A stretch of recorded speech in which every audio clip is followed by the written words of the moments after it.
Hello SSC বাচ্চারা, কি অবস্থা তোমাদের? সবাই আশা করি অনেক টেনশনে আছো।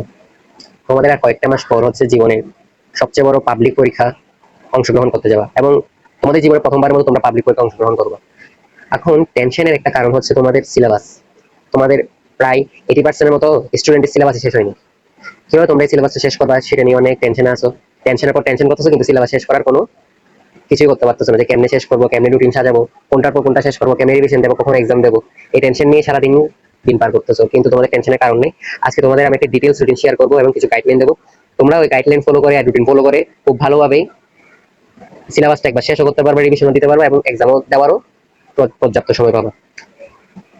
প্রথমে তোমাদের মাইন্ডে এটা সেট করে নিতে হবে যে এসসি কোনো কঠিন পরীক্ষা নয়। এসসি পরীক্ষা হচ্ছে যে তোমার একটা পানিবাদ পরীক্ষা। কি পরীক্ষা? পানিবাদ। তোমরা স্কুল জীবনে প্রি টেস্ট দেবা, টেস্ট পরীক্ষা দেবা। এই স্কুলের প্রি টেস্ট টেস্ট পরীক্ষা থেকেও ইজি পরীক্ষা হবে তোমাদের কি এসসি পরীক্ষা। এখন কেমনি ইজি হবে? তোমরা বলবা, স্যার পরীক্ষা দেয় তো 15-20 লাখ, এ প্লাস পাই হচ্ছে আপনার 1 লাখের মতো বা 2 লাখের মতো, তো বাকি এগুলো প্লাস পাই না কেন? এ প্লাস পাই না একমাত্র এই কারণে সবাই গাইডলাইন বা কিছু নিয়ম ফলো করে না। এসএসসি এ প্লাস পাওয়া সবচেয়ে সোজা, তুমি যদি কিছু নিয়ম, সিলেক্টিভ টপিক, তারপর হচ্ছে তোমার এরিয়া মার্কিং এর যেসব চ্যাপ্টার আছে ওগুলো যদি পড়ে যাও এবং বিগত বছরের কোশ্চেন তুমি যদি বুঝে বুঝে সলভ করে দাও, তাহলে তোমার এ প্লাস কেউ ঠেকাতে পারবে না। মানে যেটাকে তোমরা golden A plus ball, golden A plus বলে কিছু নেই। মানে হচ্ছে সব সাবজেক্টে এ প্লাস পাওয়া, সব সাবজেক্টে এ প্লাস পাওয়া কেউ ঠেকাতে পারবে না। প্রথমে তোমাদের দেখতে হবে তোমাদের হাতে কয়টা মাস আছে। আর এখন কি মাস? এখন হচ্ছে তোমাদের জুন মাস। তো তোমাদের জুন থেকে আগস্ট পর্যন্ত, এই জুন থেকে আগস্ট পর্যন্ত কয় মাস আছে? এই জুন থেকে আগস্ট পর্যন্ত আছে তোমাদের 3 মাস। তারপর আগস্ট থেকে নভেম্বর ওদের আছে 3 মাস। নভেম্বর থেকে ডিসেম্বর 1 মাস।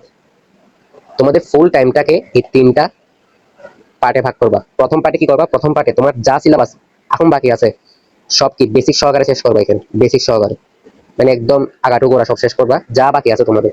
এই বাকি 3 মাস কি করবা? এই বাকি 3 মাস শুধু তোমরা রিভিশনের উপরে রাখবা, রিভিশন। আর এই 1 মাসটা কি করবা তোমরা? এই 1 মাসটা হচ্ছে তোমরা শুধু এক্সাম, বিভিন্ন কোচিং সেন্টারে এক্সাম শুরু হবে, বিভিন্ন কোচিং সেন্টার উদ্বাসে বা আইসিএস এরকম যেসব প্রতিষ্ঠান আছে ওখানে তোমাদের এক্সাম শুরু হবে, ওখানে তোমরা প্রতিনিয়ত এক্সাম দেবা। এখন যাদের এখনো পর্যন্ত একটা চ্যাপ্টার ঠিক মতো করোনি, একটা চ্যাপ্টার তুমি একদমই পড়ালেখাই করোনি, মানে তুমি 9 উচ্চ পর্যন্ত হচ্ছে যে একটা চ্যাপ্টার কি ঠিক মতো পড়াশোনা করোনি, সেসব বাচ্চাদের কি করতে হবে? সেসব বাচ্চা তোমরা 3 মাস ধরবে না, তোমরা কয় মাস ধরবা? তোমরা হচ্ছে 5 মাস। তোমরা 5 মাসের মধ্যে সিলেবাসটা একবার কমপ্লিট করবা। সিলেবাসটা একবার কমপ্লিট একবার কমপ্লিট করবা। এরপর বাকি 2 মাস যা আছে, এই বাকি 2 মাসের মধ্যে 1 মাস হচ্ছে রিভিশনের জন্য রাখবা, 1 মাস হচ্ছে তোমার কি কোচিং এর ফাইনাল মডেল টেস্ট এক্সামের জন্য রাখবা। তো একটু তো তোমাদের গেল। এখন তোমাদেরকে আমি একটা ছোটবেলার মতো রুটিন শেয়ার করবো, যেটা তোমরা ছোটবেলায় স্কুলে যখন যাও শনিবার এটা পড়বা, রবিবার এটা পড়বা, মঙ্গলবার এটা পড়বা। এখন এই রুটিনটা কেন দরকার? অনেকে কি করে, অনেকে পড়ালেখা কেন হয় না আমাকে বলি। ফার্স্টে ও বসবে কি বই নিয়ে? ও ফার্স্টে বসবে তোমার, দাঁড়াও দাঁড়াও, সরি, ও ফার্স্টে বসবে তোমার বাংলা প্রথম বই নিয়ে। বাংলা প্রথম বই পড়াবো মনে ওরা, আচ্ছা আমার তো গণিত বাকি আছে, গণিত বই নেবে। আবার গণিত বই নেওয়ার পর আমার তো বিজিএস এর কিছু চ্যাপ্টার বাকি আছে, ওখানে ওটা বইটা নেবে। তোমাদের যদি একটা প্রপার রুটিন না থাকে, তোমরা যদি কিছুক্ষণ বাংলা প্রথম, কিছুক্ষণ হায়ার ম্যাথ, কিছুক্ষণ রসায়ন, কিছুক্ষণ ফিজিক্স, এরকম করে যদি এরকম করে যদি চলো, তাহলে তো তোমাদের সিলেবাস কিছুই শেষ হবে না। উল্টা দিন শেষে তোমরা কি হতাশাগ্রস্ত হয়ে পড়বে। মানে দিন রাত যখন শেষ হবা তখন মনের মধ্যে একটা হতাশা, যে আজকেও কিছু করা হলো না, আজকেও কিছু করতে পারলাম না। তোমার বন্ধু বান্ধব অনেক এগিয়ে যাচ্ছে, মানে প্রতিনিয়ত নিজের মনের মধ্যে একটা গিল্টি ফিল তৈরি হবে। তাই তোমাদের এরকম একটা রুটিন থাকা দরকার। শুধু তোমাদের না, যারা ইন্টারে আসো তাদেরও সেম রুটিন থাকা দরকার। কারণ একটা যদি তোমার প্রপার রুটিন থাকে, যে আমি শনিবার দিন শুধু বাংলা ফার্স্ট, ইংলিশ ফার্স্ট, গণিত, রসায়ন আর বিজিএস করবো, এছাড়া আমি আর কোনো কিছুই করবো না, এছাড়া আমি কি করবো না, আর কোনো কিছুই করবো না, তাহলে তোমাদের কি হবে? তাহলে তোমাদের মাইন্ডে সেট হয়ে যাবে যে আচ্ছা আমার শুধু আজকে কি 5টা সাবজেক্ট কি পড়া আছে, এই 5টা সাবজেক্ট পড়া শেষ করলে হবে। তোমার এই বাকি সাবজেক্টগুলো নিয়ে টেনশন সেদিন আসবে না। তোমাদেরকে একটা প্রপার ওয়েতে যেতে হবে, ধাপে ধাপে যেতে হবে, সবগুলো একসাথে খেতে পারবে না। তো প্রথমে আমি বলবো বাংলা ফার্স্ট, ইংলিশ ফার্স্ট, গণিত, রসায়ন, এই যে 4টা আছে, এই চারটা এই চারটা প্রথম 3 মাস তোমরা ভাজা ভাজা করে ফেলবা। মানে জুন, জুলাই, আগস্ট, এই জুন জুলাই আগস্ট থেকে এই যে এই পার্টটা, আমি যে পার্টটা তোমাদেরকে দাগান্বিত করে দিয়েছি, এই পার্টটা তোমরা কি ভাজা ভাজা করে ফেলবা। এবং প্রতিদিন বিজিএস কি করবা? প্রতিদিন বিজিএস একটু একটু করে পড়বা। বিজিএস কিন্তু চ্যাপ্টার অনেকগুলো, প্রায় 15টার মতো চ্যাপ্টার আছে। বিজিএস একটু একটু করে পড়বা। তো একটু একটু করে পড়লে কি হবে, তোমাদের 3 মাসের মধ্যে, যে তোমরা 3 মাস প্রতিদিন যদি বিজিএস একটু একটু করে পড়ো, তোমাদের 3 মাসের মধ্যে কমপক্ষে 6টা চ্যাপ্টার শেষ হয়ে যাবে। 6টা বা 7টা, আমি 7টা ধরলাম, 7টা চ্যাপ্টার শেষ হয়ে যাবে। কারণ বিজিএস এর চ্যাপ্টার গুলো এখানে এত বড় বড় না, অনেক ছোট ছোট চ্যাপ্টার। তো তোমার 7টা চ্যাপ্টার শেষ হয়ে যাবে। 7টা চ্যাপ্টার শেষ হয়ে গেলে তোমার আর 15টা চ্যাপ্টারের মধ্যে বাকি থাকবে হচ্ছে কয়টা, 8টা চ্যাপ্টার। 8টা চ্যাপ্টার বাকি থাকবে। তো এই 8টা চ্যাপ্টার তোমরা পরবর্তী 3 মাসে করবা। পরবর্তী 3 মাস কখন? আগস্টের পর যেটা থাকবে, August, September, October, November, September, October, November, September, October, November, এই 3 মাসে তোমরা কি করবা? এই 3 মাসে হচ্ছে তোমার বাকি 8টা চ্যাপ্টার। এখন তো এখানে তোমার ধর্ম লিখে নেই, আইসিটি লিখে নেই, ওই যে পরবর্তী যে কি যে আগস্ট, সেপ্টেম্বর, অক্টোবর, নভেম্বর, এই যে 3 মাস, 3টা মাস থাকবে। 3টা মাসে তোমরা বিজিএস, ধর্ম, আইসিটি এই 3টা অনেক ভালো করে পড়বা। কারণ তোমাদের এই পার্টটার উপর কি, তোমাদের যেসব মেন জিনিস, যেমন বাংলা ফার্স্ট, ইংলিশ সেকেন্ড, গণিত, chemistry, physics, biology, higher math, এগুলোর উপর কি প্রথম 3 মাসে তোমরা খুব ভালো ভালো করে দক্ষতা অর্জন করে ফেলবে। দক্ষতা অর্জন করার পর তোমাদের যে বিজিএস এর চ্যাপ্টার থাকবে এবং যে ধর্ম থাকবে আর আইসিটি থাকবে, ওগুলো তোমরা কি করবা, নেক্সট 3 মাসে পড়বা। নেক্সট 3 মাসে পড়ার কেন রিজনটা দিচ্ছি তোমাকে বলি। বিজিএস হচ্ছে পুরো মনে রাখার জিনিস। তোমাদের যদি আমি ফার্স্ট 3 মাসে দিই, তাহলে হচ্ছে কি, মানে তোমার মনে থাকবে না, তোমার শেষে গিয়ে আবার পড়তে হবে। এমনকি বায়োলজিও কি তোমার প্রতিনিয়ত চর্চার মধ্যে থাকতে হবে, মানে প্রতিনিয়ত পড়ার মধ্যে থাকতে হবে। না হয় তোমরা বায়োলজি যে ইনফো গুলো আছে সব ভুলে যাবে। এমনকি বিজিএস যেসব শাল টাল আছে ওগুলো সব ভুলে যাবে। তাই আমি বলছি বিজিএস আর বায়োলজি প্রতিদিন একটু একটু করে হলো পড়বা, একটু একটু করে হলো পড়বা। বাট রুটিন অনুসারে আগে তুমি কি করবা, বায়োলজিটা শেষ করবা। তো এটা তো গেল আমাদের কথা। যতটুকু ছিল কি, প্রথম 3 মাস হচ্ছে যে এই পার্টটা আমরা শেষ করবো। তারপর নেক্সট 3 মাস হচ্ছে এগুলো রিভিশন চলতে থাকবে। এগুলো তো রিভিশন চলতে, কারণ তুমি এগুলো একবার যখন দক্ষতা অর্জন করে ফেলবা, তখন একটা চ্যাপ্টার পড়তে তোমার বেশি সময় লাগবে না। তখন প্রথমবার মনে করো কোনো ফিজিক্সের চ্যাপ্টার পড়তেছো, তোমার যে টাইমটা লাগবে, মনে করো প্রথমবার ফিজিক্সের চ্যাপ্টার পড়তে তোমার টাইম লাগতেছে কত, 5 ঘন্টা শেষ করতে, সে টু সে 5 ঘন্টা লাগতেছে। তুমি যখন নেক্সট বার পড়বা তখন দেখবে তোমার 2 ঘন্টা চ্যাপ্টারটা শেষ হয়ে যাচ্ছে। তো আমার কথা হচ্ছে তুমি যখন প্রথম 3 মাসে, এই চ্যাপ্টার গুলো পড়বা, প্রথম 3 মাসে এই পার্টটা পড়বা, তখন কি তোমার একটু টাইম লাগবে। তাই আমি তোমার বিজিএস, ধর্ম আর আইসিটি রাখিনি এখানে। তোমরা এই পার্টটা ভালো করে দক্ষতা অর্জন করো। দক্ষতা অর্জন করার পর তোমরা বিজিএস, ধর্ম, আইসিটি তে কি আস্তে আস্তে পড়বা, দক্ষতা অর্জন করবা, এবং সাথে এগুলো রিভিশন চলতে থাকবে। দেখবা যে নভেম্বর মাসে গিয়ে তোমার হোল সিলেবাস কমপক্ষে 3বার কমপ্লিট হয়ে যাবে। কমপক্ষে 3বার কমপ্লিট হয়ে যাবে। এখন অনেকের পড়ার গতি স্লো, অনেকের পড়ার গতি স্পিড। অনেকে হয়তো এর আগেও কমপ্লিট হয়ে যেতে পারে, অনেকে এর আগে অনেকবার কমপ্লিট, 4 থেকে 5বার কমপ্লিট করে ফেলতে পারে, অনেকে হয়তো 2 থেকে 3বার। যার যার পড়ার স্টাইল অনুসারে হবে আর কি। এখন আসি যারা একদমই পড়ালেখা করোনি, যারা একদমই মনে একটা চ্যাপ্টারও পড়োনি, মানে 9 থেকে উঠছে পর্যন্ত না বাংলা পড়ছো, না কেমিস্ট্রি পড়ছো, না ফিজিক্স পড়ছো, তোমাদেরকে একটা জিনিস আগে মাথায় রাখতে হবে। মাথায় কি রাখতে হবে দেখো, একটা ক্যালকুলেশন আসো তোমরা। তোমাদের physics, chemistry, general math, higher math, বায়োলজিতে 70টার মতো চ্যাপ্টার আছে। কয়টা? 70টা। বিজিএস আছে 15টা চ্যাপ্টার, বাংলা গদ্য পদ্য, তারপর হচ্ছে সহপাঠ একটা আছে, ওটা মিলে হচ্ছে তোমার 22টার মতো চ্যাপ্টার।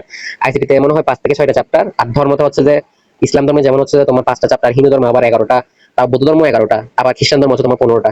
তো ওঠার উপর নির্ভর করে তোমাকে সাজাতে হবে কি, ফার্স্টে তুমি সাজাবে কি এই অংশটা।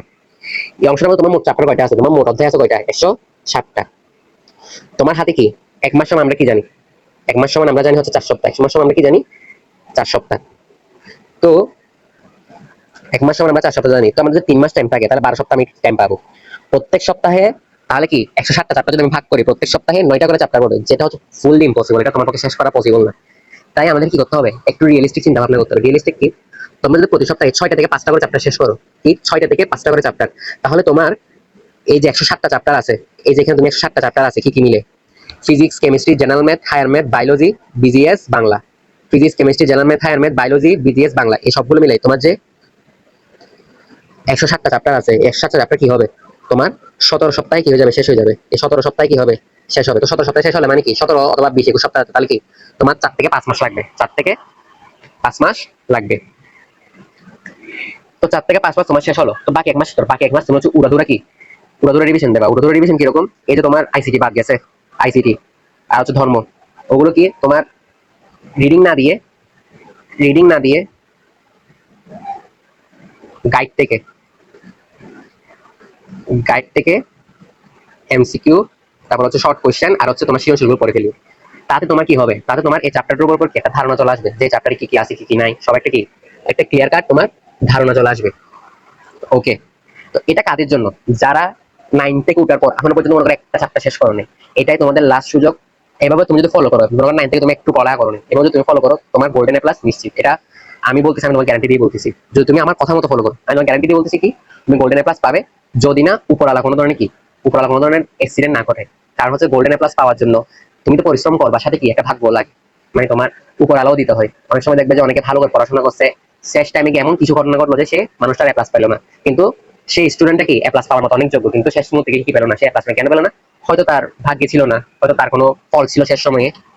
তাই কি হবে, যেমন তোমাকে পরিশ্রম করতে হবে তেমনি তোমার কি ভাগ্য লাগবে। তাই আমি সবাইকে বলবো প্রতিদিন তো এগুলো পড়বা, সাথে প্রতিদিন তোমাদের যার যার ধর্ম অনুসারে প্রেয়ার, মানে যার যার ধর্ম অনুসারে প্রার্থনাটা করে যাবে, সৃষ্টিকর্তার কাছে চাইবা যে আমাকে দেন। তুমি চাইলে সৃষ্টিকর্তা কখনো মানা করবে না, তুমি চাইতে থাকো, সৃষ্টিকর্তা তোমাকে দেবে, তোমার পরিশ্রম দেখে তোমাকে দেবে। তুমি যদি পরিশ্রমই না করো, তুমি যদি একটু না করো, তোমাকে সৃষ্টিকর্তা কখনোই কি তোমার পরিশ্রমের দামটা দেবে না। সৃষ্টিকর্তা পরিশ্রমিক আইকে কখনো কি কি বলেন ওটাকে নিরাশ করে না। তুমি যদি সত্যিকার অর্থে পরিশ্রম করে থাকো তাহলে কি সৃষ্টিকর্তা তোমাকে কখনো নিরাশ করবে না। তাই বলবো পড়াশোনা করবে, সাথে তোমার যার যার ধর্ম অনুসারে সৃষ্টিকর্তাকে ডাকবা, সাথে আমার এই রুটিনটা তুমি ভালোভাবে ফলো করবা।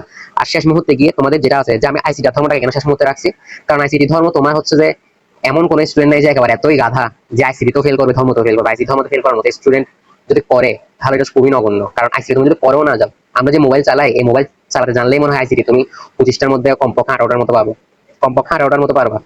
বাকি এগুলো পারতে হলে তোমার বইটা একটু অথবা তোমার গাইডটা একটু রিডিং করা লাগবে। আর ধর্ম হচ্ছে ধর্ম একদমই ইজি, জাস্ট হচ্ছে কি তোমার সৃজনশীল লেখার টেকনিক গুলো ফলো করতে হবে। একটা সৃজনশীল কিভাবে তোমার নাম্বার পাওয়া, কিভাবে একটা বেশি নাম্বার পাবো, এই জিনিসগুলো তোমাকে ফলো করতে হবে। তাইলেই দেখবা যে তোমাদের ধর্ম বলো, বিজিএস বলো, বাংলা বলো, আমি তোমাদেরকে একটা জিনিস বলবো, বাংলা বিজিএস ধর্ম প্রতিদিন সৃজনশীল লেখার কি প্র্যাকটিস করিও। কারণ সৃজনশীল লেখার অনেক টেকনিক আছে। কি কি টেকনিক, যেমন তোমাকে একটা আলাদা লেখা যায়। সৃজনশীল লেখার টেকনিক হচ্ছে ফার্স্টে কি তোমার জ্ঞানমূলক দেখবে স্যাররা, জ্ঞানমূলক প্রয়োগ, না সরি সরি, ফার্স্টে কি জ্ঞানমূলক অনুধাবন, প্রয়োগ, আর হচ্ছে তোমার উচ্চতর দক্ষতা। এই 4টা নিয়ম ফলো করে যদি তুমি সৃজনশীল লিখতে পারো, তাহলে তুমি সৃজনশীল পূর্ণ মার্কস পাবা। কি পাবা? পূর্ণ মার্কস পাবা। সৃজনশীল হচ্ছে যে অনেকে মনে করে স্যার আমি পৃষ্ঠার পর পৃষ্ঠা লিখে সৃজনশীল আমাকে নাম্বার দেন। তোমাকে নাম্বার, তুমি যদি তুমি সৃজনশীল পৃষ্ঠার পর পৃষ্ঠা লিখে উদ্দীপকটাই লিখে দাও, তোমাকে কোন স্যার নাম্বার দেবে? তোমাকে সবগুলো নিয়ম মেনে করতে। সৃজনশীল মানে কি, তোমার সাথে তুমি যদি তুমি সৃজনশীল পৃষ্ঠার পর পৃষ্ঠা লিখে উদ্দীপকটাই লিখে দাও, তোমাকে কোন স্যার নাম্বার দেবে? তোমাকে সবগুলো নিয়ম মেনে করতে। সৃজনশীল মানে কি, তোমার হচ্ছে তোমার কোনো একটা চ্যাপ্টার পরে তুমি ওই চ্যাপ্টার সম্পর্কে কতটুক আত্মস্থ করছো, কতটুক বুঝছো, কতটুক তুমি তোমার মানে ওখানকার মোরাল অফ দ্য স্টোরি কি, ওই জিনিসটা তোমার কি আয়ত্তে আনা। সৃজনশীল মানে হচ্ছে যে তোমার সৃজনশীলতা প্রকাশ করা। এখানে তোমার শুধু উদ্দীপক লিখে দিলে হবে না, তোমার সৃজনশীলের যে কাঠামো আছে, যে নিয়ম নীতি আছে, সবকিছু মেনে চলতে হবে। তো ভিডিওটা আমি আর লং করবো না, আজকে একটু পর্যন্ত। সবাইকে ধন্যবাদ একটু পর্যন্ত ভিডিওটা দেখার জন্য। এটা মলিকুলার স্কুলের প্রথম ভিডিও। সবাই সাবস্ক্রাইব করো আর বন্ধুদের মাঝে ভিডিওটা শেয়ার করে দিও। আর আমার তোমাদের জন্য নতুন নতুন ক্লাস চ্যাপ্টার ভিত্তিক আসতে চলেছে।